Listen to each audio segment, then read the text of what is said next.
అదే RTV app వార్తల్ని క్షణాల్లో చదివే అవకాశం ఉంటుంది. ఒక న్యూస్ పేపర్, ఒక టెలివిజన్ ఛానల్ మీ చేతుల్లో ఎప్పుడూ ఉంటాయి. యనమల రామకృష్ణుడు ఈరోజు మన గెస్ట్. ఆయనతో మాట్లాడి మరిన్ని విషయాలు తెలుసుకుందాం.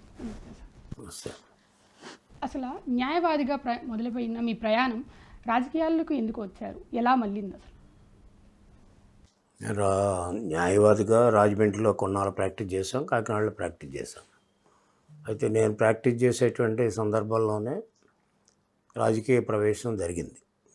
దానికి వేరియస్ కారణాలు, స్థానికంగా ఉండేటువంటి సమస్యల వల్ల అప్పటికి ఇంకా తెలుగుదేశం పార్టీ పెట్టలేదు. అప్పటికే రాజకీయాల్లో రావాలనేటువంటిది స్థానికంగా ఉండేటువంటి ఒక సంఘం అడిగితే అప్పుడు రాజకీయాల్లోకి వచ్చాం. తర్వాత ఎన్టీ రామారావు గారు పార్టీ పెట్టిన తర్వాత తెలుగుదేశం పార్టీలో చేరాం. అంచేత నా అంతటా నేను రాజకీయాల్లోకి రాలేదు. స్థానికంగా ఉండేటువంటి పరిస్థితులు, వాళ్ళ యొక్క ఆలోచనలతోటి నాయకులు, ఒక సంఘం ఉండేది మాకు, ఆ సంఘం నాయకుల యొక్క ఆలోచనలతోటి, వాళ్ళ యొక్క ప్రోద్బలంతో రాజకీయాల్లోకి వచ్చాం. ఒకటి కాదు, రెండు కాదు, 42 సంవత్సరాలు. ఇన్ని సంవత్సరాలు రాజకీయాలు చేయగలను అని అనుకున్నారు? మొదట్లో అనుకోం కదా. జనరల్గా ఫస్ట్ ఎలక్షన్ అనేటప్పటికీ అప్పుడు ఎన్టీ రామారావు గారు కొత్తగా పార్టీ పెట్టడం, మేమంతా జాయిన్ అవ్వడం, టికెట్ ఆయన ఇవ్వడం, పోటీ చేశాం. కానీ ఇన్ని సంవత్సరాలు రాజకీయాల్లో ఉంటామని ఎవరు అనుకోరు జనరల్గా. నేను కూడా అనుకోలేదు. కాకపోతే అటు ఎన్టీ రామారావు గారు కానీ, చంద్రబాబు నాయుడు గారు కానీ, మాకు ఉండేటువంటి ఇద్దరు నాయకులు కూడా ప్రోత్సాహంతో దాదాపు ఇంతకాలం, ఇది దాదాపు 42 సంవత్సరాల 10 నెలలు,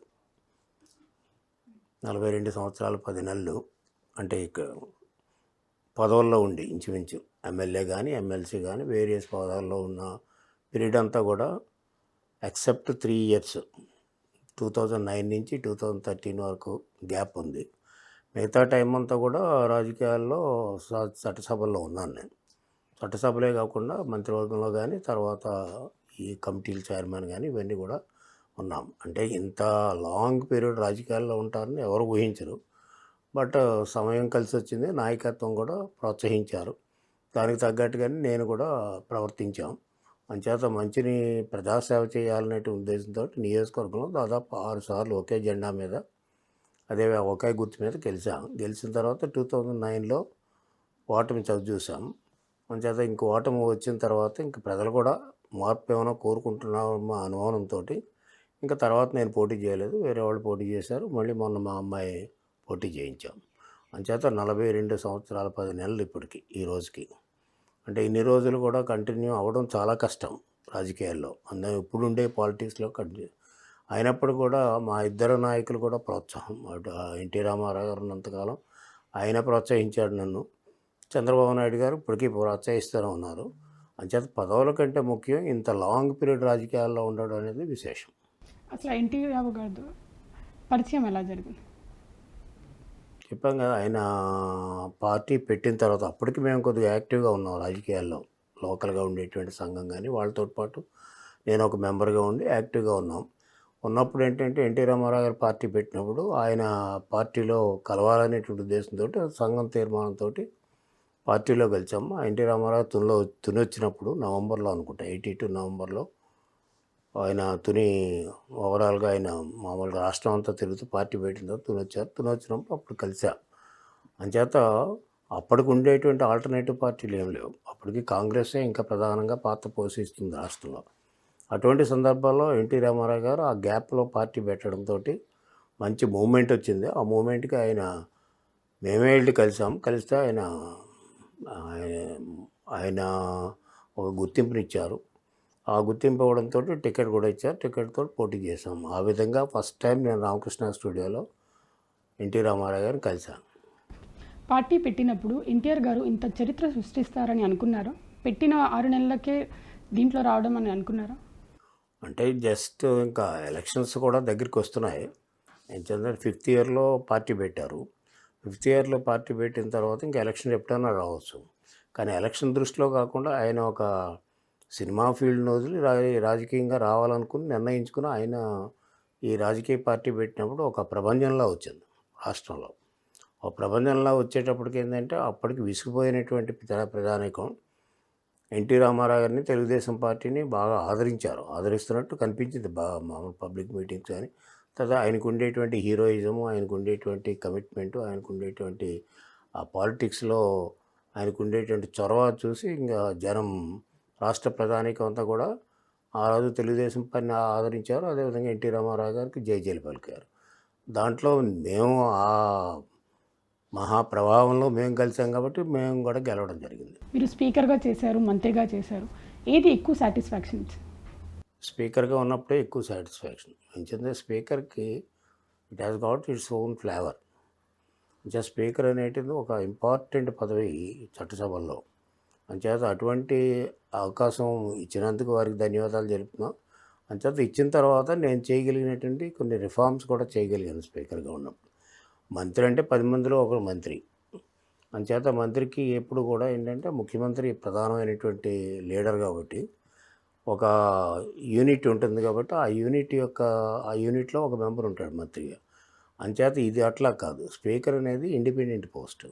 తర్వాత it is govern by the constitution and rules, అంటే సపరేట్గా ఉంటుంది. అంచేత దీనికి మంత్రివర్గం కంటే దీనికి కొద్దిగా అప్పర్ లేయర్లోనే దీనికి ప్రాధాన్యత ఉంది. ప్రివిలేజెస్ డిఫరెంట్గా ఉంటాయి, దీనికి ఉండేటువంటి ప్రోటోకాల్ డిఫరెంట్గా ఉంటుంది. అవి కాకుండా ఏంటంటే ఇండిపెండెంట్గా యాక్ట్ చేయడానికి అవకాశం ఉండేటువంటిది స్పీకర్ పోస్ట్. మంత్రి ఇండిపెండెంట్గా యాక్ట్ చేయడానికి కుదరదు. ఇదే కలెక్టివ్ రెస్పాన్సిబిలిటీ, కలెక్టివ్ డెసిషన్స్ ఆయన రిప్రజెంట్ చేస్తాడు. ఆయన డిపార్ట్మెంట్ వరకు ఏమైనా ఉంటే ఆయన డిపార్ట్మెంట్లో కొన్ని డెసిషన్స్ కూడా ఇన్ కన్సల్టేషన్ విత్ సీఎంఏ చేస్తారు తప్ప ఇండిపెండెంట్గా ఎవరు చేయడానికి లేదు.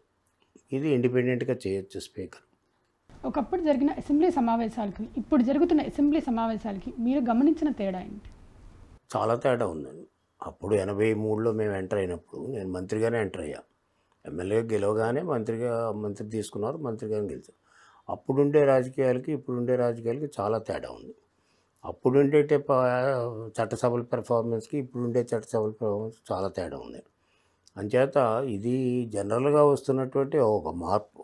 ఏం చేతంటే మాకు 82 ముందు అప్పుడు రాజకీయాల్లో మేము స్టూడెంట్స్గా ఉన్నప్పుడు కానీ ప్రాక్టీస్ చేసేవాడు. అప్పుడు రాజకీయాలు వేరు. అది కూడా ఆ రాజకీయాలు రాను రాను కూడా డీగ్రేడ్ అవుతున్నాయి తప్ప అప్గ్రేడ్ కావడం లేదు. ఏం చేతంటే విలువలు తగ్గిపోతున్నాయి. సమాజం కూడా ఈనాడు ఈ ప్రజా నాయకుల్ని అదేవిధంగా రాజకీయ నాయకులు నమ్మే పరిస్థితి పోతుంది రాజు. ఇది ఎందుకు వస్తుందంటే మన బిహేవియర్. ఎందుకంటే ఎప్పుడైతే డబ్బుకి ప్రాధాన్యత వచ్చి అదేవిధంగా వీటికి మాల్ ప్రాక్టీసెస్కి ఎప్పుడైతే ప్రాధాన్యత ఉందో పాలిటిక్స్లో కానీ ఎలక్షన్స్లో కానీ, దీనివల్ల రాష్ట్రానికి నష్టం జరగడమే కాకుండా ప్రజాస్వామ్యానికి నష్టం జరుగుతుంది. అంటే కొంతవరకు వరల్డ్ ఫినామినా ఇది. ప్రపంచంలో అన్ని దేశాల్లో ఇది ప్రజాస్వామ్యం డేంజర్లో పడింది అనేటువంటిది అందరికీ తెలుసున్నటువంటిదే. కాకపోతే ఇప్పుడున్నటువంటి వాళ్ళకి ఎంతసేపు కూడా ఏదో విధంగా పదవి చేయాలనేటువంటి తాపత్రయం తప్ప ప్రజాసేవకి ఆ రోజుల్లో ఎన్టీ రామారావు గారు తిండి బట్ట ఇల్లు కార్యక్రమం, వెల్ఫేర్ కార్యక్రమాలు ఇవన్నీ పెట్టి బ్రహ్మాండంగా అని చేశాం. అవి కంటిన్యూ అవుతున్నాయి తెలుగుదేశం పార్టీలో. సరే, అన్ని పార్టీలు కూడా కాస్త కొత్త కంటిన్యూ చేశారు, చేయడం లేదని ఎవరు అనలేరు. కాకపోతే కమిట్మెంట్ల దగ్గర డిఫరెంట్ ఉంది. ఆ కమిట్మెంట్ లేకపోతే ఏముందంటే ఈనాడు సమాజంలో ఉండేటువంటి ప్రధాన సమస్యలు రెండు. ఒకటి పేదరికం, రెండు అసమానతలు, ఆర్థిక అసమానతలు కానీ ఎడ్యుకేషన్లో కానీ అదేవిధంగా హెల్త్లో కానీ సరైన స్థాయిలో అందుకోలేకపోతున్నారు ప్రధాన కింద డౌన్ ట్రాడన్. ఇది ప్రధానమైనటువంటి సమస్య ఈరోజు ఛాలెంజ్ చేసేది. అప్పుడు ఉంది, ఇప్పుడు మళ్ళీ ఇంకా ఎక్కువైంది కూడా. ఎందుకు ఎక్కువైందంటే క్యాపిటలిజం ఎక్కువ ప్లేస్ తీసుకున్నప్పుడు, ఈ క్యాపిటలిజం అయిపోయి నడుస్తున్నప్పుడు ప్రభుత్వాలు ఈ వచ్చేటువంటి ఆదాయం క్యాపిటలిస్ట్కి పోతుంది తప్ప ప్రభుత్వానికి కాస్త కోస్త వస్తుంది ట్యాక్సెస్ రూపంలో. కానీ అది ప్రజలకి ఈనాడు ఉండే సమస్యలు పరిష్కరించడానికి ఎక్కువగా సరిపోవడం లేదు. దాని మీద దృష్టి పెట్టవలసిన అవసరం ఉంది ప్రభుత్వాలు. రాజకీయంగా అంటే రాజకీయ నాయకుల్లో జనరల్గానే మార్పు ఉంది. ఆ రోజు రాజకీయ నాయకులు వేరు, ఈ రోజు రాజకీయం. ఇప్పుడు మనం చెప్పుకునే ఆ రోజుల్లో కొంతమందిని చెప్పుకుంటాం, వావిలాల్ గోపాలకృష్ణ గారు ఇలాంటి వాళ్ళు. ఇప్పుడు అలాంటి వాళ్ళు నాయకులు ఇప్పుడు ఉన్నారా అంటే చాలా అరుదు.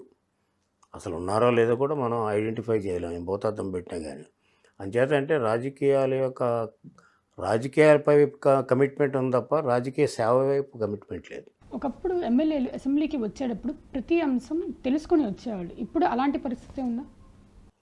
ఉందని చెప్పలేమండి. ఎంచేతంటే ఆ రోజుల్లో చాలామంది స్టడీ చేసి వచ్చేవారు. ఎంచేతంటే డిఫరెంట్ పొలిటికల్ పార్టీస్ ఉండే, కమ్యూనిస్టులు ఉండేవారు.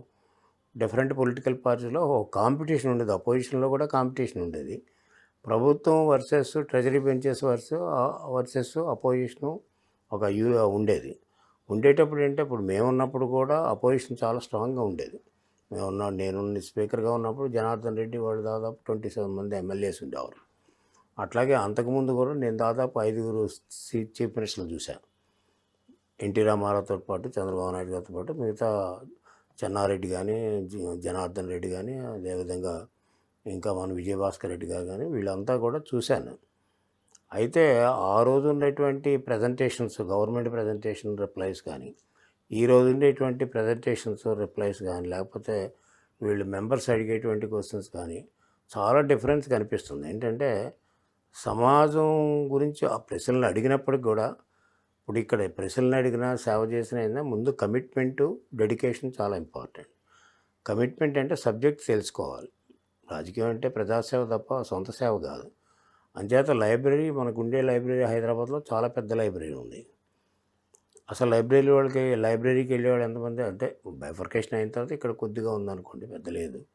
అసలు లైబ్రరీకి వెళ్ళి స్టడీ చేసి దాని మీద చేసేవాడు. అప్పుడు వీళ్ళంతా పెద్ద నాయకులందరూ కూడా వెళ్ళి స్టడీ చేసేవారు. పెద్ద వాళ్ళంతా కమ్యూనిస్ట్ లీడర్స్ కానీ వీళ్ళందరూ కూడా.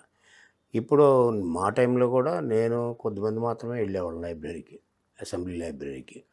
తర్వాత ఆ ఇన్ఫర్మేషన్ చాలక నేను బ్రిటిష్ లైబ్రరీ కూడా వెళ్ళేవాడిని. లైబ్రరీ వెళ్ళి చదువుకునేవాళ్ళం. ఏంటంటే ఆ చదవాలనేటువంటి స్ఫూర్తి, తెలుసుకోవాలనేటువంటి స్ఫూర్తి అప్పుడు ఉన్నటువంటి ఆ ఉత్సాహం, స్ఫూర్తి ఇప్పుడు లేదు. ఇప్పుడు టూ బిజీ అయిపోయారు అంతా ఎమ్మెల్యేస్ అంతా. ఇప్పటికి చాలామంది ఎమ్మెల్యేస్కి అసెంబ్లీ రూల్స్ తెలియదు అంటారు, అది నిజమే? చదువుకోవాలి. రాగానే ఒక బుక్ ఇస్తారు, రాజ్యాంగం బుక్ ఒకటి ఇస్తారు, ఎమ్మెల్యేస్ బుక్ ఇస్తారు. బట్ అవి ఇంగ్లీష్లో ఉంటాయి, తెలుగులో ఉండవు. అసెంబ్లీ బుక్లు అయితే తెలుగులో కూడా ఉంటాయి. వీడు చదివేటువంటి టైం ఉందా అనేది పెద్ద ప్రశ్న. టైము లేక చదవకపోవడం, లేకపోతే ఇంట్రెస్ట్ లేకపోవడం, తాత్కాలికంగా ప్రశ్నలు వేసి తాత్కాలికంగా రిప్రజెంటేషన్ చేయడం అసెంబ్లీలో ఒకటి. కానీ సిన్సియర్గా చదువుకుని రూల్స్ రాయము, అదేవిధంగా రెగ్యులేషన్స్, రాజ్యాంగంలో ఉండే స్థితిగతులు, అసలు ఉండేటువంటి సిస్టమ్ ఎట్లా ఉండాలనే దాని మీద కాన్సన్ట్రేట్ చేసేవాళ్ళు చాలా తక్కువ మంది. అది లేకపోవడం వల్లే ఇండిసిప్లిన్ ఎక్కువగా హౌస్లో రావడానికి అవకాశం ఉంది. అప్పట్లో రాజుల కోటగా ఉండే తూని ఇప్పుడు టీడీపీ కంచుకోటలా ఎలా మారింది? అంటే ఇది కమిట్మెంట్ టు ది పబ్లిక్ అంతే అండి. మనం చేసేటువంటి పరిస్థితుల మీద ఉంటుందండి. ఇప్పుడు మంచి చేస్తే మంచిగా ఆదరిస్తారు, చెడు చేస్తే చెడుని ఎత్తి చూపిస్తారు. అప్పుడు ఆ డిఫరెన్స్ వస్తుంది. అంచేత ఇప్పుడు నేను అధికారంలో ఉన్నా లేకపోయినప్పుడు కూడా, మా పార్టీ అధికారంలో ఉన్నా అధికారంలో లేకపోయినప్పుడు కూడా నేను పదవుల్లో ఉండేవాడిని. పదవుల్లో ఉండడం ఒకటే ముఖ్యం కాదు, కాన్స్టిట్యుయెన్సీని అంటిపెట్టుకుని ఉండి వాళ్ళకి అన్ని విధాల ఆదర్శంగా ఉంటే వాళ్ళు అనుకున్న ప్రజలు అనుకునే పద్ధతిలో నాయకులు ఉండాలి. నాయకులునే అనుకునే పద్ధతిలో ప్రజలు ఉండరండి ఇప్పుడు. అంచేత నాయకులను దృష్టిలో పెట్టుకుని, నాయకత్వం లక్షణాలు దృష్టిలో పెట్టుకుని, అదేవిధంగా ప్రజలను కూడా చూస్తూ ఉండాలి. వాళ్ళకి మంచి చెట్లు చూస్తూ ఉండాలి. అన్నీ మనం చేయలేకపోయినప్పుడు కూడా వాళ్ళతో మంచి రిలేషన్స్ ఉంటే డెఫినెట్గా మనల్ని ఆదరిస్తారు. ఆ విధంగానే ఇప్పటికీ కూడా నా నియోజకవర్గంలో చెప్పాం కదా 43 సంవత్సరాలు, ఇంకొక 2 నెలలు అయితే 43 సంవత్సరాలు అవుతుంది, కంప్లీట్ అవుద్ది. ఏం చేద్దంటే 43 సంవత్సరాలు కంప్లీట్ చేసేటువంటి అవకాశం నాకు వచ్చిందని చెప్పుకోవడం కాదు. నాతో పాటు ఉన్నారు కొంతమంది. ఇప్పుడు అశోక్ గజపతిరాజు ఉన్నాడు, ఆయన 78లోనే చేశాడు. కాకపోతే ఆయనకి అవకాశాలు, నాకు వచ్చినట్టు అవకాశాలు రాలేదు. నేను బీసీ అవ్వడం, లేకపోతే మా అధిష్టానం కొద్దిగా ఆదరించడం, ఇటువంటి కారణాల వల్ల నేను నిలదొక్కున్నా. అయినా మాతో పాటు స్పీకర్ చేయలేదు కానీ మంత్రి చేశారు, అంతా ఉన్నారు. అట్లాగే ప్రతిభా భారతి ఉంది.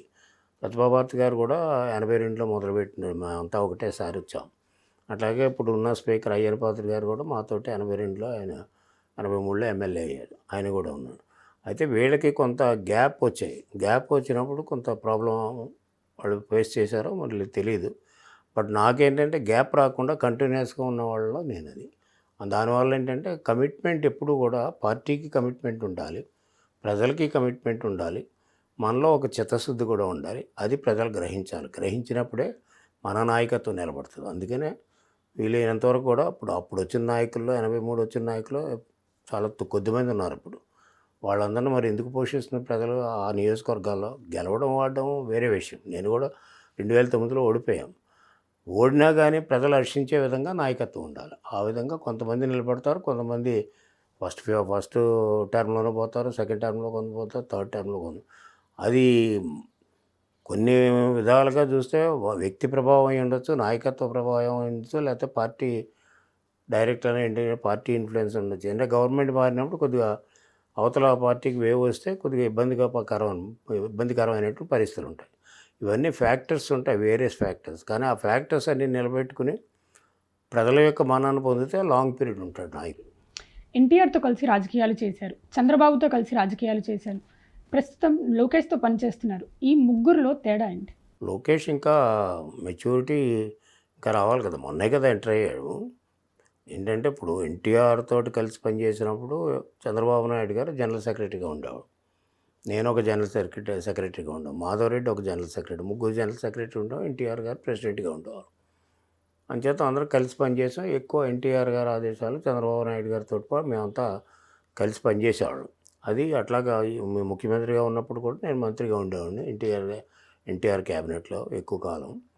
తర్వాత చంద్రబాబు నాయుడు గారు 95లో వచ్చారు, అప్పటికి నేను స్పీకర్గా ఉన్నా. ఆయనతోటి కూడా పనిచేసాం, ఆయనతోటి చాలా ఇప్పటివరకు ఆయనతోటే పనిచేస్తున్నాము. అంచేత దీని తర్వాత అంటే ఇద్దరు లీడర్స్ అయ్యారు. ఈ లోపల లోకేష్ గారు కూడా రాజకీయంలో ఎంటర్ అయ్యారు. రాజకీయంలో ఎంటర్ అయిన తర్వాత ఆయన కృషి ఆయన చేస్తున్నాడు. అంచేత ఏంటంటే ఇప్పుడు చంద్రబాబు నాయుడు గారు దాదాపు 78లో పాలిటిక్స్లో ఎంటర్ అయ్యాడు, ఆయన ఎమ్మెల్యే అయ్యారు. ఇప్పుడు ఆయన చూస్తే 78 నుంచి ఇప్పుడు దాదాపు 46-47 సంవత్సరాలు ఆయన పొలిటికల్ కెరియర్. అంచేత ఆయన పొలిటికల్ కెరియర్లో నిలదొక్కున్నారు, అటు పాలిటిక్స్లో కానీ ప్రభుత్వంలో కానీ నిలదొక్కున్నారు. అంచేత లోకేష్ వచ్చి మొన్న రీసెంట్గా వచ్చి ఎంటర్ అయ్యారు కాబట్టి కొంత టైం పడితే ఆయనకి ఆ ఉత్సాహం ఉంది, పాలిటిక్స్లో బాగా పనిచేయాలి, ప్రజాసేవ చేయాలి, అదేవిధంగా పార్టీని ఉన్నత స్థాయికి తీసుకెళ్ళాలి, లేకపోతే వాళ్ళ తండ్రిలాగే తాతలాగే కాపాడాలి పండి అనేటువంటి ఆ ఆలోచనలు ఉన్నాయి. అంచేత ఆయనకి పొలిటికల్ ఇంట్రెస్ట్ ఉంది కాబట్టి చేరారు. ఆయన పరిధిలో ఆయన చేస్తున్నారు. ఆయనకి తండ్రి ఉన్నారు కాబట్టి తండ్రి అండదండలు ఉన్నాయి కాబట్టి, చంద్రబాబు నాయుడు గారు అండదండలు ఉన్నాయి కాబట్టి అండదాలతో ఆయన చేస్తున్నాడు. పార్టీ పరంగా మేమందరం కూడా సహకరిస్తూ ఉన్నాం. అంచేత ఫ్యూచర్ లీడరు ఎప్పుడూ ఒక టాప్కి వెళ్ళిన తర్వాత గుర్తింపబడతారు. అంటే ఇప్పుడు ఇంకా ఆయన ఫ్యూచర్లో లీడర్ కావాల్సినటువంటి నాయకుడు. అంచేత ఆయన అందరూ కూడా ప్రోత్సహిస్తున్నారు. పార్టీలో ఆయన ఇప్పుడు నెంబర్ 2గానే నడుస్తున్నాడు తండ్రి తర్వాత. చంద్రబాబు నాయుడు గారు సహకరిస్తున్నాడు, పార్టీ అంతా సహకరిస్తుంది. దాన్ని అందిపుచ్చుకుని పైకి వెళ్ళవలసినటువంటి బాధ్యత ఆయన మీద ఉంటుంది. అదేవిధంగా ప్రజలకి కమిట్మెంట్ ఉండాలి, అదేవిధంగా చిత్తశుద్ధితో పనిచేస్తున్నాడు అంటే అభిప్రాయం ప్రజల్లో పార్టీలో వచ్చినప్పుడు ఆయన తారాస్థాయికి ఎదుగుతాడు తప్పకుండా. టీడీపీ జాతీయ కార్యదర్శిగా లోకేష్ పనిచేస్తున్న తీరుపైన మీ అభిప్రాయం ఏంటి? ఆయన బాగానే పనిచేస్తున్నారు. మరి గవర్నమెంట్ ఎలా వచ్చింది? ఆయన అందరూ పని చేయబట్టి వచ్చింది. ఆయన ప్రోత్సాహం కూడా ఉంది. ఇప్పుడు ఉండేటువంటి పరిస్థితులకు కానీ, ఇప్పుడు ఉండేటువంటి వరల్డ్ వైడ్ టెక్నాలజీకి కానీ, అదేవిధంగా ఇప్పుడు ఉండేటువంటి రాజకీయ పరిస్థితులు కానీ ఇప్పుడు యూత్ రావాల్సినటువంటి అవసరం ఉంది. నేను అందుకనే 2007లోనే నేను ఆ రోజున మహానాడు మీటింగ్లో చెప్పాను, 30% యూత్ జనరేషన్ రాజకీయాల్లోకి రావాలని. ఎంచేత సీనియర్స్ అంతా కూడా వాళ్ళకి చేసే కార్యక్రమాలు వాళ్ళు చేయాలని. ఎందుచేతంటే ఎప్పుడు పొలిటికల్ పార్టీ అయినా ఒక ఫ్యామిలీ అయినప్పుడు కూడా వస్తున్నటువంటి యూత్ని ఆ కెరటాన్ని ఆఫ్ చేయడానికి ఎవరు ప్రయత్నం చేయకూడదు. ఆ యూత్ కెరటం అనేది చాలా important. Party long time survival కావాలంటే ఒకళ్ళు రావాలి, యూత్ రావాలి. యూత్ వస్తే యూత్ ఇండక్ట్ అయితే సో ఈ పార్టీల్లో కానీ ఫ్యామిలీలో కానీ వాళ్ళు మిగతా అన్నీ టేక్ ఓవర్ చేస్తారు. ఇప్పుడు చంద్రబాబు నాయుడు గారు, ఎన్టీ రామారావు గారు తర్వాత వచ్చారు. ఈయన ఒక 30 సంవత్సరాలు 40 సంవత్సరాలు ఈయన నడుపుతున్నారు. ఇంకా భవిష్యత్తులో పార్టీ స్ట్రెంగ్త్ అవడానికి ఒక ఈయనొకరే కాదు, లోకేషే కాదు, లోకేష్తో పాటు ఇంకా యూత్ రావాలి. అందుకనే లాస్ట్ టైం మేము ఎలక్షన్ ముందు ప్రపోజల్ పెట్టిన 40% యూత్కి సీట్లు ఇవ్వాలి. ఇప్పుడు మీరు ఎక్కడ చూసినా పార్లమెంట్లో కానీ ఇక్కడ కానీ తెలుగుదేశం పార్టీ యూతే ఉన్నారు. యూత్ ఉండాలి. యూత్ ఉంటేనే పార్టీ సర్వైవ్ అవుద్ది. తర్వాత వాళ్ళకు ఉండేటువంటి న్యూ ఐడియాలజీ, మేమంతా పాత ఐడియాలజీతో వచ్చినాడు. సరే, కొంతమంది తెలుసుకుంటూ ఉంటారు, ఎప్పటికప్పుడు అప్డేట్ చేసుకుంటూ ఉంటారు నాలెడ్జ్. కొంతమంది చేసుకోకపోవచ్చు. అంచేత ఏంటంటే ఇప్పుడున్నటువంటి నాలెడ్జి, ఇప్పుడున్నటువంటి టెక్నాలజీ, ఇప్పుడు ఉండేటువంటి క్యారెక్టరు, సర్వీసెస్ ఇవన్నీ కూడా అర్థం చేసుకోగలిగినటువంటిది యూత్ ఉంటారు ఎక్కువ. అంచేత వాళ్ళకి అవకాశం కల్పించడం దాంట్లో ఈనాడు లీడర్ కూడా, కాబోయే లీడర్ కూడా లోకేష్ కాబట్టి ఆయన యూత్ కాబట్టి యూత్కి ఎక్కువ ప్రాధాన్యత ఇస్తారు. యనమల కుటుంబంలో రాజకీయ చిచ్చుకు కారణం మీ కూతురే అని మాట్లాడుకుంటున్నారు. దీన్ని ఏమంట? మా దాంట్లో రాజకీయ చిచ్చు ఏం లేదండి. ఎవరి పార్టీ కష్టపడి పనిచేస్తే వాళ్ళే. అంచేత రాజకీయ చిచ్చు అంటే రాజకీయ చిచ్చు ఉంది. ఓకే, యనమల కుటుంబమే అక్కడ పోటీ చేస్తున్నారు. 2 సార్లు 3 సార్లు ఓడిపోయారు. నేను ఒకసారి ఓడిపోయాను. నా తర్వాత ఇచ్చినటువంటి టికెట్ 2 సార్లు ఓడిపోయాడు. తర్వాత ఇప్పుడు మళ్ళీ ఇంకా పార్టీని నిలబెట్టాలి కాబట్టి మార్చాం సీటు మార్చి మా అమ్మాయికి ఇచ్చాము. అమ్మాయి గెలిచింది. అంచేత ఏంటంటే అంటే ఆ సీట్ కోసం మీరు చాలా కష్టపడ్డారు అంటున్నారు, అది నిజమేనా? సీటు గురించి అధిష్టానం నిర్ణయించిందో అధిష్టానం నిర్ణయించిన వరకు కూడా నేను నాకు ఎప్పుడు ప్రిఫరెన్స్ ఇస్తారు. నేను పోటీ చేయనని ఎప్పుడో 2009లోనే డిసైడ్ చేసుకున్నాను ఓడిపోయిన తర్వాత. ఇంకా అప్పటి నుంచి నేను పోటీ చేయదలుచుకోలేదు. వేరే ఆల్టర్నేటివ్ కూడా మా యనమల కుటుంబంలోనే ఇచ్చాం. సరే అతను కూడా 2 సార్లు ఓడిపోయాడు. ఇంకా మళ్ళీ చేజారకూడదు నియోజకవర్గం పాలిటిక్స్ అనేటువంటి ఉద్దేశంతో మా అధ్యక్షుల వారే పిలిచి మీ అమ్మాయికి సీట్ ఇస్తామంటే ఇవ్వన్నాను, ఇచ్చాం, గెలిపించాం అంతే. అందుచేత అట్లా నిలబడింది. అంతేకాని దీనివల్లే ఒకరికి అన్యాయం చేయాలని కాదు, పార్టీని అక్కడ నిలబెట్టాలి. అదేవిధంగా కొత్త రక్తం రావాలి. మా అమ్మాయి కూడా ఎంబీఏ చదువుకుంది, బీటెక్ ఎంబీఏ. అంచేత ఈనాడు చూస్తున్నారు కదా, అసెంబ్లీలో చాలామంది లేడీస్లో అందరూ యూతే ఉన్నారు, బ్రహ్మాండంగా ప్రజెంటేషన్లు చేస్తారు. అంచేత ఆ యూత్కి ఉండేటువంటి ఉత్సాహం పాత నాయకులు కదా. ఇప్పుడు 43 సంవత్సరాల తర్వాత నన్ను పరిగెట్టమంటే ఎక్కడ పరిగెడతాం? మీరు పరిగెట్టడానికి మీకు స్ట్రెంగ్త్ ఉంటుంది. అంచేత ఏంటంటే రాజకీయాల్లో కూడా నూతన అధ్యాయం ప్రారంభమైంది కాబట్టి నూతనంగానే ఉండేటువంటి ఉంటే పార్టీ ఇంకా 4 కాలాల పాటు ఉంటుంది. That is my political ideology. 40 సంవత్సరాలకు పైన మీతోనే ఉన్న మీ సోదరుడు కృష్ణుడు ఎందుకు దూరం అయ్యారు? సీటు వలన? పార్టీకి సరిగ్గా చేయకపోతే దూరం అవుతారు ఎవరైనా. ఇప్పుడు నేను కూడా పార్టీ కమిట్మెంట్ కానీ లేకపోతే నేను దూరం అవుతాను. అంచేత పార్టీ కమిట్మెంటు, లోకల్గా ఉండేటువంటి సేవ ముఖ్యం. అంచేత ఎవరు సమాజంలో మీకు హిస్టరీ చూసినా, మైథాలజీ చూసినా తప్పు చేసిన వాళ్ళు ఎవరు సర్వైవ్ కాలేదు. రాముడు సర్వైవ్ అయ్యాడు కానీ రావణాసురుడు సర్వైవ్ కాలేదు కదా. అంచేత ఎవరైనప్పుడు కూడా నేనైనా అంతే, ఎవరైనా అంతే. తప్పు చేస్తే సర్వైవ్ కారు ఎవరు కూడా. వేళ కాకపోతే రేపైనా తెలుస్తాయి తప్పులు. అంచేత అంటే వాళ్ళు చేసుకున్నది వాళ్ళకి ఒక లెసన్గా తయారైంది. అంచేత రాజకీయాల నుంచి, పార్టీ నుంచి వేరయ్యారు అంతే. అంతేగాని వాళ్ళు చేసుకున్నది తప్ప ఎవరో చేసింది కాదు. కాకినాడ జిల్లాలో ఒక ప్రచారం జరుగుతుంది, మీరు చెప్పారని ఆయన వైసీపీలో జాయిన్ అయ్యారని. ఇది ఎంతవరకు నిజం? అసలు నాకు బద్ధశత్రువులు అవన్నీ. నాకు ఒక సింగిల్ పార్టీ, సింగిల్ లీడర్ అంతే. ఇంకొక పార్టీ ఓకే, చాలామంది నా సలహాలు అడుగుతారు అంతే, సలహాలు ఇచ్చేవరకు తప్ప అసలు జగన్మోహన్ రెడ్డి మీద ధ్వజెత్తున నేనే అసెంబ్లీలో అయిన. అంచేత వాళ్ళ పార్టీలో నేను చేరమని ఇక్కడ నా పార్టీని పెట్టుకుని ఇంకొకరిని తీసుకెళ్ళి ఆ పార్టీలో చేరండి ఎలా అంటే ఇట్స్ సిల్లీ క్వశ్చన్. 4 శతాబ్దాలుగా మీరు రాజకీయాలు చూశారు. ప్రస్తుత రాజకీయాల మీద మీ అభిప్రాయం ఏంటి? రాజకీయాలు ఇంతకుముందు ఉన్నటువంటి రాజకీయాలు లేవండి. పూర్వం రాజకీయాలంటే జనరల్గా దాని సెన్సే సర్వ్ చేయడు, ప్రజలకి సర్వీస్ చేయడం. ఇప్పుడు సర్వీస్ తగ్గింది, మనీ ఇన్ఫ్లుయెన్స్ పెరిగింది. తర్వాత ఎలక్షన్స్ కూడా అంతకుముందు మ్యానిపులేషన్స్ ఉండేవి కాదు, ఎక్కడో ఒక చోట ఉంటే ఉండొచ్చు. కానీ ఇప్పుడు ఎలక్షన్స్లో మ్యానిపులేషన్స్ పెరిగాయి, డబ్బు ప్రభావం పెరిగింది. అంచేత ఈ ఎప్పుడైతే పెరిగాయో రాజకీయ సర్వ్ చేసే, సేవ చేసేటటువంటి తత్వం తగ్గుతూ ఉంది.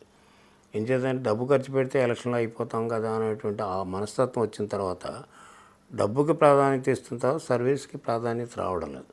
అయితే ప్రభుత్వాల యొక్క బాధ్యత ప్రజలకు సేవ చేయాలి కాబట్టి ఇచ్చినటువంటి నిధులు ఖర్చు పెట్టడం ఇదొకటే ఇంపార్టెంట్ కాదు. గవర్నమెంట్ స్కీములు ఖర్చు పెట్టడం, అదేవిధంగా గవర్నమెంట్ పార్టీ చెప్పిన కార్యక్రమాలు చేయడం. అసలు పర్సనల్ క్యారెక్టర్ ఎస్టాబ్లిష్ చేసుకునేటువంటి బాధ్యత రాజకీయ నాయకుల మీద ఉంటుంది. పర్సనల్ క్యారెక్టర్ బాగుంటే ఇప్పుడు మీకు నిన్న ఎమర్జెన్సీ సినిమా చూసా, ఇందిరాగాంధీ గారిది. దాంట్లో జయప్రకాష్ నారాయణ వీళ్ళంతా కూడా ఆల్టర్నేటివ్గా ఏర్పాటు చేయగలిగారు జనతా పార్టీని. సో ఇందిరాగాంధీ చేసింది ఏంటి, ఒకటే ఒక తప్ప, ఎమర్జెన్సీ బెడ్. బట్ ఆవిడ గ్రేట్ లీడర్, చెప్పక తప్పదు. ఏం చేద్దంటే ఆవిడ చేసినటువంటి వెల్ఫేర్ స్కీమ్స్ తర్వాత ఎన్టీ రామారావు గారు చేశారు తప్ప అవి కంటిన్యూ అవుతున్నాయి తప్ప వేరే కొత్తగా ఎవరు చేయలేదు. అప్పుడు నెహ్రూ టైం వేరు, శాస్త్రి గారి టైం వేరు, మిగతా వాళ్ళ టైం వేరు. ఇందిరాగాంధీ చేసింది ఒక తప్పు అయినప్పుడు కూడా ఆవిడ వెల్ఫేర్ స్కీమ్స్ పెట్టడంలో ఇప్పటికి కూడా ఇందిరా కాలనీలు అంటారు తప్ప ఎవరు అనరు. తిండి బట్ట ఇల్లు అంటే ఓన్లీ ఎన్టీ రామారావు గుర్తొస్తాడు అందరికీ. ఇప్పటికి కిలో 2 రూపాయలు అంటే నాయకుడు చేసినటువంటి సేవను బట్టి ప్రజలు గుర్తిస్తారు. నాయకుడు సేవ చేయకుండా షో చేస్తే మాత్రం ప్రజలు గుర్తించరు. అందుకనే ప్రజలు చాలా తెలివైన వాళ్ళు. నేను మొదటి నుంచి చాలా మీటింగ్లు, ప్రజలందరిలో చదువుకున్న వాళ్ళే ఎక్కువ తెలివైన వాళ్ళు ఇన్నోసెంట్ అనుకుంటా. ఓటేసేదే వాళ్ళు. ఓటు టాప్ క్లాస్ ఎవరు వేయరు. అదేవిధంగా మిడిల్ క్లాస్ కూడా అందరూ వేయరు, ఎంప్లాయీస్ చదువుకున్న వాళ్ళు ఎవరు వేయరు పెద్దగా. ఇప్పుడంటే ఇప్పుడు వేస్తున్నారు కానీ పూర్వం ఉండేది కాదు. ఓన్లీ మాస్ ఓటింగే ఇండియాకి. ఆ మాస్ ఓటింగ్లో మీకు ఏంటంటే వాళ్ళు విశిష్టా జ్ఞానం ఉంది మాస్ ఓటింగ్కి. అంచేత ఒకళ్ళు వేవ్ క్రియేట్ అయినా వాళ్ళే వేవ్ క్రియేట్ చేస్తారు. పాజిటివ్ వేవ్ అయినా వాళ్ళే క్రియేట్ చేస్తారు, నెగిటివ్ వేవ్ అయినా వాళ్ళే క్రియేట్ చేస్తారు. అంచేత అంటే మొదటి నుంచి చెప్తుంటే పొలిటికల్ పార్టీస్ కానీ గవర్నమెంట్స్ కానీ we should be very cautious about the knowledge of weaker sections and mass leaders. మీ పెద్ద కూతురు దివ్య ఎన్నికల సమయంలో ఇంటింటికి వెళ్ళి ప్రచారం చేశారు, కానీ గెలిచిన తర్వాత ఎక్కువ హైదరాబాద్లోనే ఉంటున్నారు అంటున్నారు. ఇది ఎక్కడ ఎంతవరకు? వారానికి ఒకసారి అక్కడికి వస్తారు. ఆవిడ ఇప్పటికీ కూడా ప్రజల్లోనే తిరుగుతూ ఉంటుంది. రాజకీయాల్లో యనమల గారు ఎప్పుడు రిటైర్ అవ్వబోతున్నారు? పార్టీ ఎప్పుడంటే అప్పుడు. రిటైర్ అవ్వాల్సిన అవసరం లేదండి రాజకీయాల్లో. ఓపిక నన్నాళ్ళు సర్వీస్ చేస్తాం, ఓపిక లేకపోతే బెడ్లో పడుకుంటాం అంతే. బట్ పార్టీ నిర్ణయాలు ఏముంటే పార్టీ ఏది చేయమంటే అది చేస్తాం అంతే. నాకు ఒక కమిట్మెంట్ ఉంటుందండి. అందుకని నేను 43 సంవత్సరాల్లో సస్టైన్ కాగలిగింది పాలిటిక్స్లో. పార్టీ అంటే ఒక కమిట్మెంటు, పార్టీ లీడర్స్ అంటే ఒక కమిట్మెంటు. అలా అని మిగతా వాళ్ళని ద్వేషించాం. వాళ్ళు చేసిన తప్పులను ఎత్తి చూపుతాను, ఎత్తి చూపొచ్చు, కానీ మిగతా వాళ్ళ వైపు చూసే కార్యక్రమం మనకి నాలో ఎప్పుడూ లేదు. ఒక పార్టీ అంటే తెలుగుదేశం, గుర్తు అంటే సైకిల్ గుర్తు, పార్టీ గుర్తు అంటే మా పార్టీ గుర్తు అంతే. పార్టీ జెండా అంటే తెలుగుదేశం జెండా, నాయకుడు అంటే చంద్రబాబు నాయుడు, ఆ రోజున ఎన్టీ రామారావు అంతే. వైసీపీకి వచ్చిన 11 సీట్లే అయినా 40% ఆఫ్ ద షేర్ అవుట్స్ మాకే ఉన్నాయి అని అంటున్నారు. మళ్ళీ జగన్ ఫామ్లోకి వచ్చే అవకాశం ఉందంటున్నారా? అంటే రెండు ఉంటాయండి. ఓటింగ్ ప్యాటర్న్ వేరు, సీటింగ్ గెయిన్ వేరు. ఓటింగ్ ప్యాటర్న్ ఎక్కువ ఉన్నప్పుడు కూడా సీట్లు రాకపోతే అది గవర్నమెంట్ పోద్ది. ఇప్పుడు అలాగే మాకు కూడా జరిగింది 2-3 సార్లు. మాకు కూడా 35, 39 అలా వచ్చిన సందర్భాలున్నాయి. బట్ గవర్నమెంట్ పోయిన సందర్భాలు కూడా ఉన్నాయి. అంచేత ఇప్పుడు వాళ్ళకి 40% వచ్చింది వాళ్ళకి ఓట్ బ్యాంకు, కానీ సీట్లు మాత్రం 11 వచ్చాయి. అంటే ఇది వేరియేషన్ ఎక్కడ ఉంటుందంటే జనరల్గా గవర్నమెంట్ మీద ఎప్పుడైతే వ్యతిరేకత ఉందో అంచేత వాళ్ళకి మెజార్టీలు తేడా వస్తాయి. మెజార్టీల వల్లమో ఓటింగ్ ప్యాటర్న్ ఉంటుంది. అంచేత సీట్లు గెలవడం దగ్గర మాత్రం నియోజకవర్గాల్లో ఏంటంటే మెజారిటీతో సంబంధం లేకుండా సీటు గెలవడం, ఒక ఓటుతో గెలిచినట్టే కదా సీటు. అంచేత వాళ్ళకేమీ 40% వచ్చింది వాళ్ళకి మీద ఈ ఓట్ బ్యాంక్, కానీ ఆ ఓట్ బ్యాంక్ వాళ్ళకి నిలబడుతుంది అనేది ఎక్కడా లేదు. అట్లాగే మేము గెలిచాం కాబట్టి మేము కూడా పర్మనెంట్గా ఈ నెంబరు 164 నెంబర్ ఉంటుందని ఎక్కడ లేదు. ఎంచేతంటే జగన్ ఏమనుకున్నాడు, నాకు 151 వచ్చే కదా పర్మనెంట్గా ఉంటా అనుకున్నాడు. 151 ఆయనకి పీక్కి వెళ్ళాడు. పీక్కి వెళ్ళిన తర్వాత డౌన్ఫాల్ స్టార్ట్ అయింది తప్ప పెరగలేదు. ఆయన ఓవర్ కాన్ఫిడెన్స్ ఉన్నాడు. అయినప్పటికీ ఆయన 40% ఆయన ఓట్ బ్యాంక్ ఆయనకు వచ్చింది. ఎలా వచ్చింది ఏంటంటే పాలరైజేషన్లో ఎట్లాగో వస్తుంది, వాళ్ళకు ఉండే పాలరైజేషన్లో యువతల కూటమికి వచ్చింది, మిగతా బ్యాలెన్స్ అంతా కూటమికి వచ్చింది. అంచేత ఈ కూటమి వల్ల ఎక్కువ సీట్లు వచ్చాయి. అంచేత ఏదో ఆయనకి 40% వచ్చింది కదా మళ్ళీ గవర్నమెంట్లోకి వచ్చేస్తాం, మాదే గవర్నమెంట్ అని అది సైకలాజికల్ ఏంటంటే వాళ్ళ పార్టీని మొరల్ బూస్టప్ చేయడానికి చెప్పుకునే ప్రసంగాలు తప్ప ఎలక్షన్లు ఎలా ఉంటాయనేది ఇంకా 4 సంవత్సరాల పైన ఉంది. అంచేత 4 సంవత్సరాలు వెయిట్ చూడాలి కదా. అసలు 4 సంవత్సరాలు వెయిట్ చూడాలి. తర్వాత ప్రజలు కూడా గవర్నమెంట్ పెర్ఫార్మెన్స్ చూస్తారు, ఆయన పెర్ఫార్మెన్స్ కూడా చూస్తారు. మళ్ళీ అప్పుడు పరిస్థితులను బట్టి ఓట్ బ్యాంక్ ఉంటుంది, ఓట్ పాలరైజేషన్ ఉంటుంది. రాజశేఖర్ రెడ్డిని చూశారు, జగన్మోహన్ రెడ్డిని చూశారు. వీళ్ళిద్దరు రాజకీయాల్లో తేడా ఏంటి? Rajasekhar Reddy is to some extent is a politician. ఎంచేత అతను కక్ష సాధింపులు ఉండేవి కాదు అతనికి. ఎంచేతంటే పొలిటికల్గా ఓకే వాళ్ళ పని వాళ్ళు చేసుకునేవాడు. అదేవిధంగా ఎక్కడైనా ఉంటే నలుగురికి 4 రకాలుగా సహాయం చేసేటువంటి వ్యక్తిలాగా ఉండేవాడు. అంచేత కొద్దిగా అతనికి సొసైటీలో రాజశేఖర్ రెడ్డి అతను కాంగ్రెస్లో ఉండగానే అతను అపోజిషన్గా ఉండేవాడు. కాంగ్రెస్లోనూ ఒక అపోజిషన్ లీడర్గా, ఒక టీం లీడర్గా ఉండేవాడు. అది నిలబెట్టుకుని అతను 2 సార్లు ముఖ్యమంత్రి అయ్యాడు. దురదృష్టం ఆయన చనిపోవడం. అసలు రాజశేఖర రెడ్డికి జగన్మోహన్ రెడ్డికి పోలిక లేదని. జగన్మోహన్ రెడ్డి వాళ్ళ తాత జీన్స్ అన్నీ వచ్చాయి. రాజశేఖర రెడ్డి అతను యొక్క బిహేవియర్ వేరు. నేను పర్సనల్గా చూసాను కదా. అతను అపోజిషన్ ఫ్లోర్ ఎల్ఓపిగా ఉన్నప్పుడు నేనున్నా, అదేవిధంగా ఆయన ముఖ్యమంత్రి ఉన్నప్పుడు నేనున్నా, అదేవిధంగా ఆయన బిహేవియర్ వేరు. ఈయనకి పోలిక లేదు అసలు. Jaganmohan Reddy is not a politician, is an aspirant, strong aspirant for power. Deputy CM Pawan Kalyan మీద మీ అభిప్రాయం ఏంటి? వాళ్ళ పార్టీ వాళ్ళకి అభిప్రాయాలు ఉంటాయి. ఆయన చేసే కార్యక్రమాలు ఆయన చేస్తూ ఉన్నాడు. బట్ ఈ ఇన్ ద కూటమి కాబట్టి is one of our leaders to build the కూటమి. చేత ఆయన ఒక ఐడియాలజీతో వచ్చాడు, ఇంకా ఐడియాలజీ కమిట్మెంట్ తోటే పనిచేస్తున్నారు. ఆ ఐడియాలజీస్ కమిట్మెంట్ తోటి ఉండి వచ్చినటువంటి వాళ్ళు చాలా తక్కువ. అప్పుడు ఎన్టీ రామారావు గారు వచ్చారు కాబట్టి అప్పుడున్న పరిస్థితిలో ఆయన పెద్ద లీడర్ అయిపోయాడు, నేషనల్ లీడర్ కూడా అయ్యాడు. ఈయన కూడా ఐడియాలజీ చెప్పినటువంటి ఐడియాలజీకి ఈయన కూడా కట్టుబడి ఉంటే ఈయన మంచి లీడర్ అవుతాడు. జగన్ అసెంబ్లీకి రాకపోవడాన్ని ఎలా చూస్తారు? తప్పండి అది. నిన్న కూడా కౌన్సిల్లో చెప్పాను. ఇప్పుడు రెండు డిఫరెంట్. ఇప్పుడు అపోజిషన్ పార్టీకి ఒక రకంగా చూస్తే కొన్ని రైట్స్ ఉంటాయి.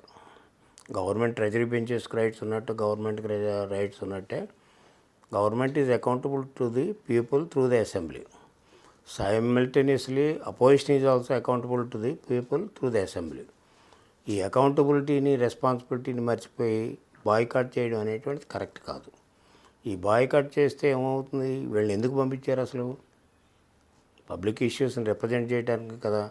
మనకుండే సిస్టంలో అంటే రిప్రజెంటేటివ్ డెమోక్రసీ మనది, పార్టిసిపేటరీ డెమోక్రసీ. రిప్రజెంటేషన్ చేయకుండా, పార్టిసిపేట్ చేయకుండా వీళ్ళని ఎందుకు ఎన్నుకుంటారు? ఒక 5 వచ్చారా 10 మంది వచ్చారనే కాదుగా. అక్కడ 5 వచ్చినా 10 మంది. కమ్యూనిస్టులు ఎంతమంది వస్తున్నారని 1-2 వస్తున్నారు. బీజేపీ వాళ్ళు ఎంతమంది వస్తున్నారు? 3-4 వస్తున్నారు.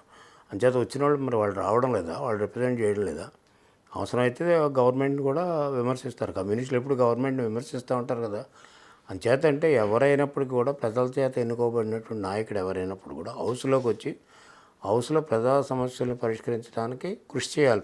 పరిష్కరిస్తారని అనం, కృషి చేయాలి రిప్రజెంటేషన్ ద్వారా. అది చేయడంలో జగన్మోహన్ రెడ్డి పూర్తిగా ఫెయిల్ అయ్యాడు. 60% ఆఫ్ ద అటెండెన్స్ లేకపోతే సస్పెండ్ చేస్తారు, బై ఎలక్షన్ పెడతారంటారు కదా, అది ఎంతవరకు నిజం? అంటే జగన్ దాంట్లో అది చేసే అవకాశం ఉందా? అంటే మీరు పాస్ట్ దాంట్లో ఎప్పుడైనా చూసారా అలా బై ఎలక్షన్ పెట్టడం? అది కాదండి. ముందు ఆర్టికల్ 294 ప్రకారంగా, లేకపోతే మనకు ఉండేటువంటి రూల్స్ 187, 1 and 2 ప్రకారం, సబ్ క్లాజెస్ 1 and 2 ప్రకారంగా చూస్తే 60 days కాన్సిక్యూటివ్గా యాబ్సెంట్ అయితే, కంటిన్యూస్గా యాబ్సెంట్ అయితే డిస్క్వాలిఫికేషన్ అట్రాక్ట్ అవుద్ది. Disqualification can be done by the house. ఎంచేతంటే 60 days వీళ్ళు యాబ్సెంట్ అవుతున్నారా లేదా అనేది మెయిన్ పాయింట్. సరే, ఇప్పటికీ ఈ సెషన్ 15 రోజులు అయింది. ఇంతకుముందు 15 రోజులు పెట్టినట్టు 30 days అయింది. ఈ 30 days క్యాలిక్యులేషన్ ఎట్లా చేస్తారంటే, 60 days ఉండేటువంటి క్యాలిక్యులేషన్ ఎట్లా చేస్తే మధ్యలో ప్రొరోగ్ పీరియడ్ వస్తుందండి. అంటే హౌస్కి ప్రొరోగ్ చేస్తారు గ్యాప్, దాన్ని కౌంట్ చేయరు.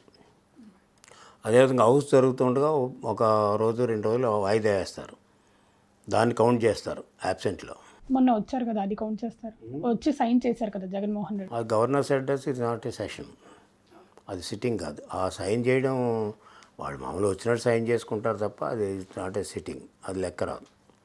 అంచేత అంటే అది గవర్నర్స్ అడ్రస్ తీసేయండి, ప్రెసిడెన్షియల్ అడ్రస్ వాటిల్లో అవి సెషన్. అంచేతనే గవర్నర్స్ అడ్రస్లో ప్రిసైడ్ చేసేవాళ్ళు ఎవరు ఉండరు. మీరు అబ్జర్వ్ చేస్తుంటారు, వస్తారు, చెప్పుకుంటారు, చదివేసుకుంటారు, వెళ్ళిపోతాడు, అంతే. ఎవరు మాట్లాడు, గవర్నర్ మాట్లాడు, వీళ్ళు మాట్లాడు.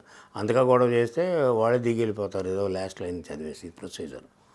అంచేతంటే 60 days కన్సిక్యూటివ్గా, అంటే కంటిన్యూస్గా యాబ్సెంట్ అయితే ప్రొరోగ్ అయిన పీరియడ్ కూడా ఇంక్లూడ్ చేయరు. ఇప్పుడు హౌస్ అడ్జార్న్ అయింది సైనిడ్ అయ్యి, ఇప్పుడు ప్రొరోగ్ అవుద్ది, రేపు ఎల్లుండో అనుకున్నాం.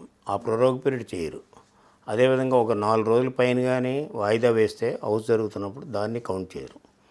1 రోజు 2 రోజుల్లో వాయిదా వేయడానికి కౌంట్ చేస్తారు. ఈ విధంగా 60 days కాన్సిక్యూటివ్గా కానీ యాబ్సెంట్ అయితే 194, ఆర్టికల్ 194 అట్రాక్ట్ అవుతుంది.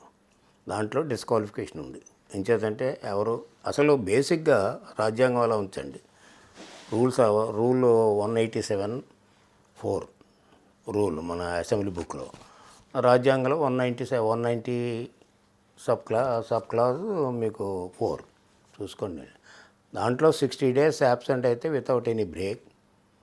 ఆ బ్రేక్ ఏంటంటే నేను చెప్పిన ఇవి కాదు, ప్రొరోగ్ ఈ పీరియడ్ కాదు, చేస్తే డెఫినెట్గా డిస్క్వాలిఫికేషన్ అట్రాక్ట్ అవుతుంది.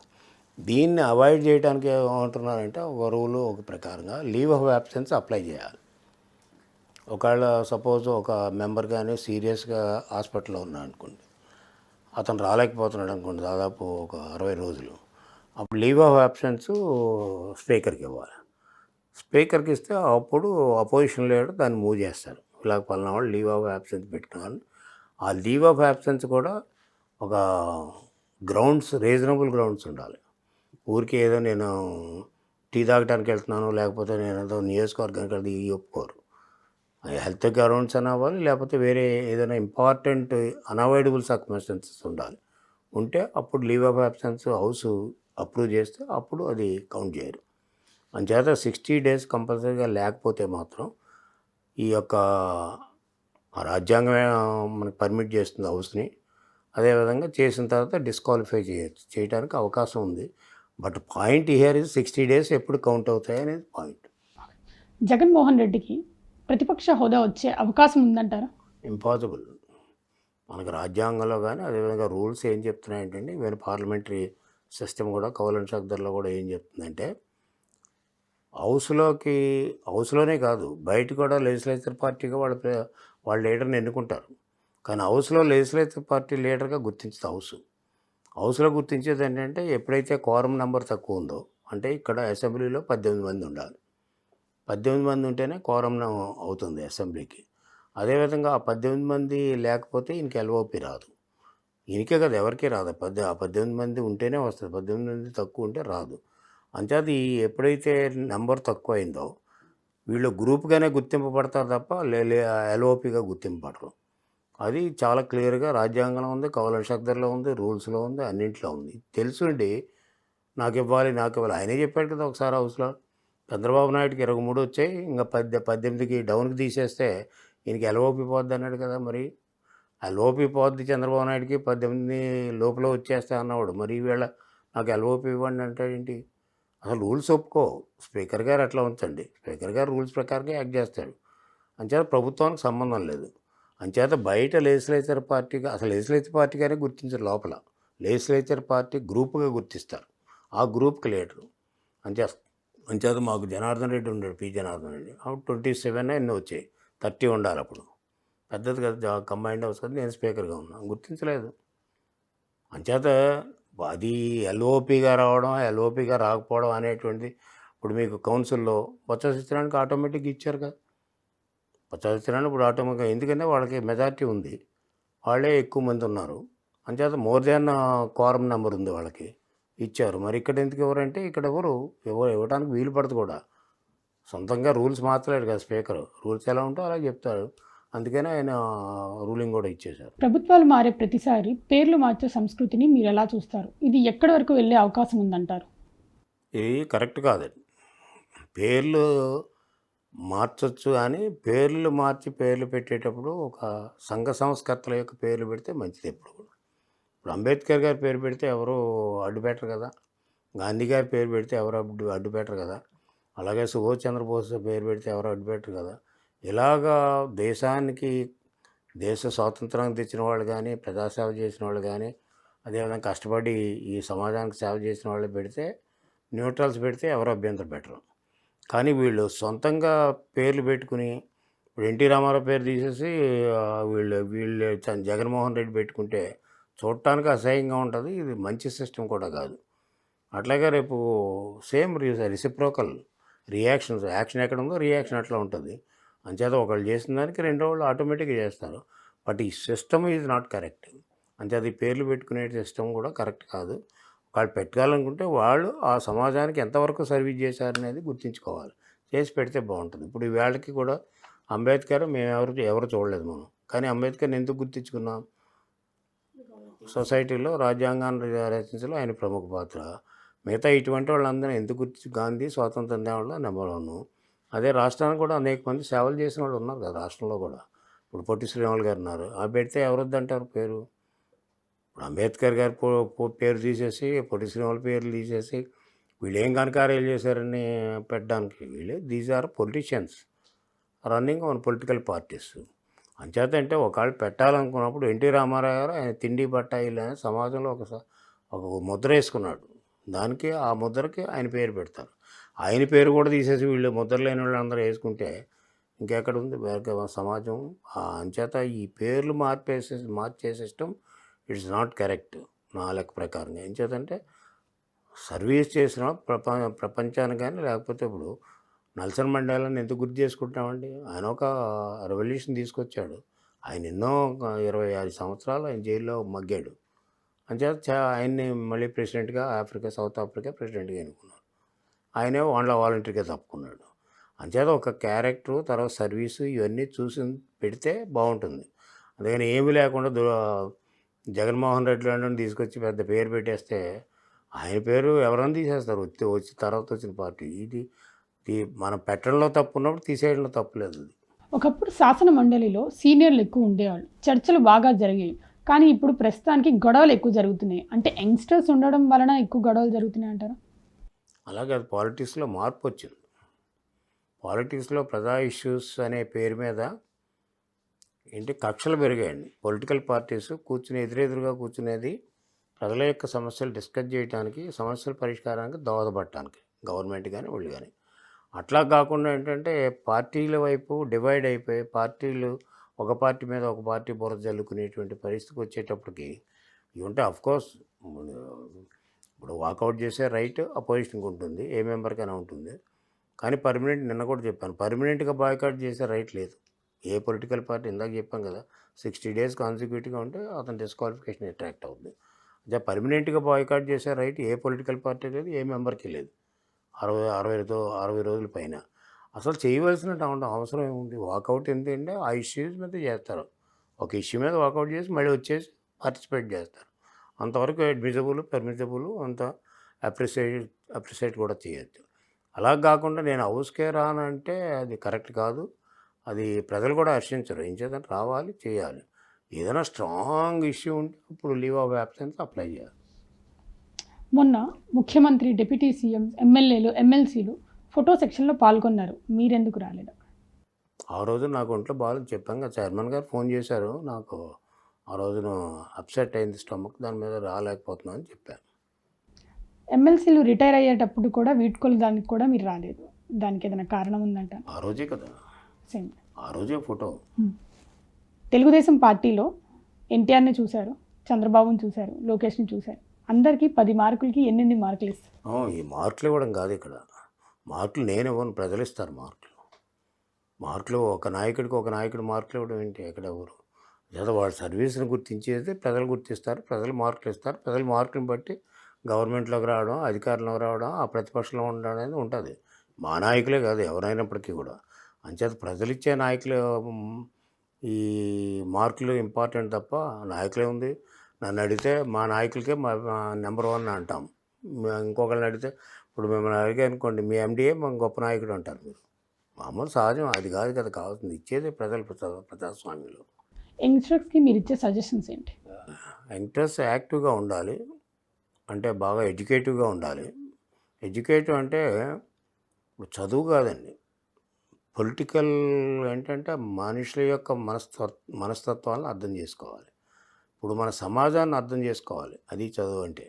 రాజకీయాల్లో ఉన్నప్పుడు సమాజాన్ని అర్థం చేసుకోవాలి, సమాజంలో ఉండేటువంటి సమస్యలు అర్థం చేసుకోవాలి, ఆ సమస్యలు ఎలా పరిష్కరించాలని తెలుసుకోవాలి. అదేవిధంగా డైలీ పేపర్లు చదివేటువంటి అలవాటు ఉండాలి. ఏమొస్తున్నాయంటే రోజుకొకటి వస్తుంది, ఒక పేపర్లో. ఇప్పుడు సాక్షి చూసాను కూడా ఒకటి వస్తుంది, ఈటీవీ చూస్తే ఒకటి వస్తుంది, ఈనాడు చూస్తే ఒకటి వస్తుంది, మీ ఆర్ ఛానల్ చూస్తే ఒకటి వస్తుంది. అలాగే ఒక్కొక్క దాంట్లో ఒక్కొక్క రకమైన వస్తాయి, ఇది చూడాలి. నేను దాదాపు పొద్దున్న లేచిన తర్వాత 2 hours పేపర్ల దగ్గర కూర్చుంటాం.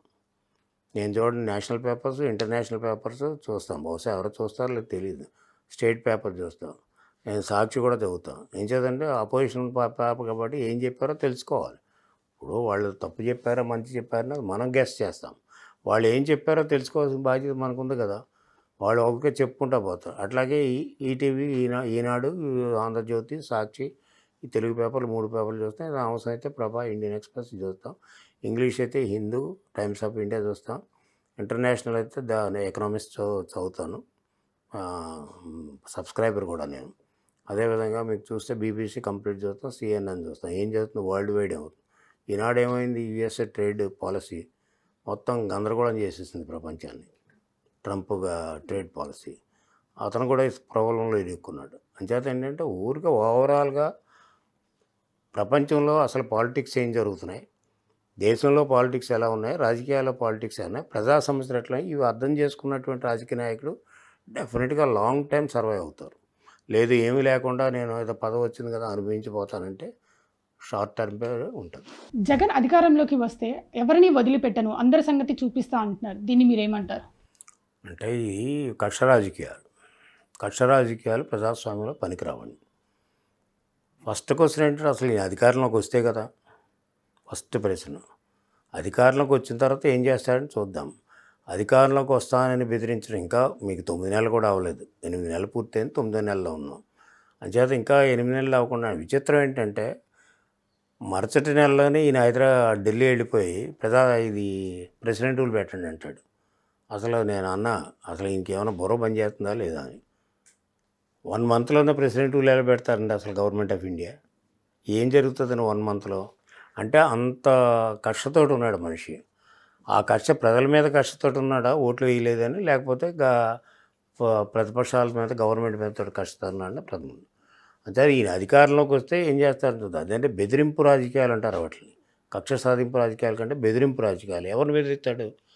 ఈ can't threat the political parties. అదేవిధంగా ఎవరిని బెదిరిస్తాడు? ఆఫీసర్స్ని బెదిరించాడు. ఆఫీసర్స్ని బెదిరించవలసిన పని ఏముంది? ఆఫీసర్లు ఏముంది? ఏ ప్రభుత్వం అయితే ఆ ప్రభుత్వం చెప్పిన కార్యక్రమాలు చేస్తూ ఉంటారు వాళ్ళు. మరి ఆయన ఎలా చేయించుకున్నాడు తప్పుడు కార్యక్రమాలన్నీ ఆఫీసుల చేత? అంచేత కక్ష సాధింపు రాజకీయాలు ఎప్పుడైతే డెవలప్ అవుతున్నాయో ప్రజాస్వామ్యానికి విలువ లేకుండా పోతుంది. అంచేత ప్రజాస్వామ్యానికి ఎప్పుడైతే విలువ లేదో మధ్యలో నలిగిపోయేటువంటి వాళ్ళు వీకర్ సెక్షన్స్ నలిగిపోతారు. అంచేత డబ్బున్న వాళ్ళు రాజకీయాలు చేస్తారు, డబ్బు లేని వాళ్ళేమో నలిగిపోతూ ఉంటారు. ఈ వ్యత్యాసాన్ని గమనించి పొలిటికల్ పార్టీస్ పనిచేస్తే వాళ్ళకి 4 కాలాల పాటు ఆ పొలిటికల్ పార్టీ సర్వ్ అవుతుంది తప్ప నేను అధికారంలోకి వస్తే చంద్రబాబు నాయుడిని పీకేస్తాను, లేకపోతే లోకేష్ని పీకేస్తాను, లేకపోతే రామకృష్ణ గారిని పీకేస్తాను, లేకపోతే వీళ్ళని నేను దౌర్జన్యం చేస్తానంటే ఇది కాదు కదా నువ్వు పొలిటికల్ పార్టీగా చేయవలసింది. నువ్వు అధికారంలోకి వస్తే ప్రజలకి ఏం చేస్తావు, ఎందుకంటే బాగు చేస్తావా లేదని చెప్తే ప్రజలు హర్షిస్తారు తప్ప నేను వస్తే ఎవరిని బతకనివ్వనంటే అసలు నిన్నే బతకనివ్వకపోతే అప్పటి వరకు అది తప్పు రాజకీయాలు. అంచేత ఏంటంటే ఈయన అసలు ఈ 4 సంవత్సరాలు సర్వైవ్ అవుతాడా లేదా పాలిటిక్స్లో అనేటువంటిది ప్రధానమైనటువంటి అంశం. సర్వైవ్ కాకపోతే ఈయన వచ్చేది ఏంటో రాజకీయాల్లో ఒక పార్టీగా ఉండిపోతాడు, పార్టీ అధ్యక్షుడు. అంటే జమిలీ ఎలక్షన్స్ వస్తున్నాయి, నేనే గెలుస్తా అంటున్నారు. జమిలీ ఎలక్షన్స్ అంత ఈజీ కాదండి, అంటే నా పర్సనల్ వ్యూ. జమిలీ ఎలక్షన్స్ అనేటువంటిది 1952లో జమిలీ ఎలక్షన్ లాగే మొదలయ్యాయి. దేశం అంతా ఒక చోట కదా ఎలక్షన్, ఒకసారి కదా వచ్చే ఎలక్షన్స్. అంచేత మనకు ఉండేటువంటి రాజ్యాంగ సిస్టంలో ఈ ఎలక్షన్స్ ఎంత ఏర్పాటు చేసినప్పుడు కూడా జమిలీ ఎలక్షన్స్ ఒకవేళ బలవంతాన్ని ఒకసారి చేసినప్పుడు కూడా మళ్ళీ అనేక రకాలైనటువంటి కాన్సిక్వెన్సెస్ ఉంటాయి.